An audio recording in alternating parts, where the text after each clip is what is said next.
Bonjour à tous, aujourd'hui je vais vous présenter un potager en région parisienne.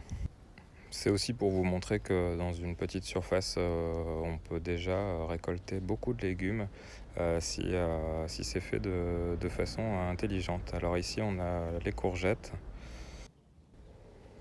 qui commencent à donner quelques fruits. Pensez à planter des plantes mellifères à côté. Ici on a de la lavande à quelques mètres. Vous pouvez aussi mettre de la bourrache autour de vos plants de courgettes. Alors là c'est intéressant, ce sont les haricots rames qui sont grimpants, qui permettent de cultiver aussi en hauteur pour gagner de l'espace. Donc sur le côté on a les aromatiques. Et ici on va avoir quelques fleurs. Pensez à pailler au sol vos légumes pour éviter que l'eau ne s'évapore et garder vraiment une terre fraîche et humide. Donc là on a quelques fleurs où vont arriver les haricots. On retrouve ici de la menthe qui est en fleurs. Donc ça attire vraiment beaucoup les insectes pollinisateurs. Donc c'est très intéressant. Là on a des plants donc de courges, on a des potimarrons, des butternuts. Et là on a une aubergine aussi qui est en train de pousser. Donc là un bon paillage éviterait aussi la poussée des plantes concurrentes, des adventices. Ça peut se faire avec de la tonte de pelouse ou de la paille si vous arrivez à vous en procurer.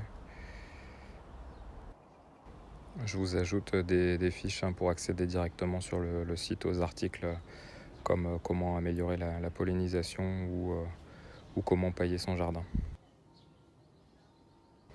Alors là j'ai trouvé le système très intéressant.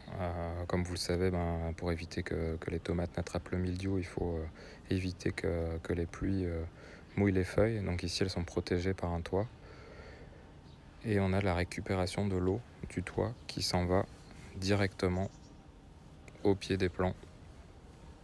Donc là encore, il manque juste, je pense, un petit paillage, mais sinon le système est très intéressant et on voit que les tomates s'y plaisent bien. Là, on a déjà de belles tomates rouges, on a encore des fleurs.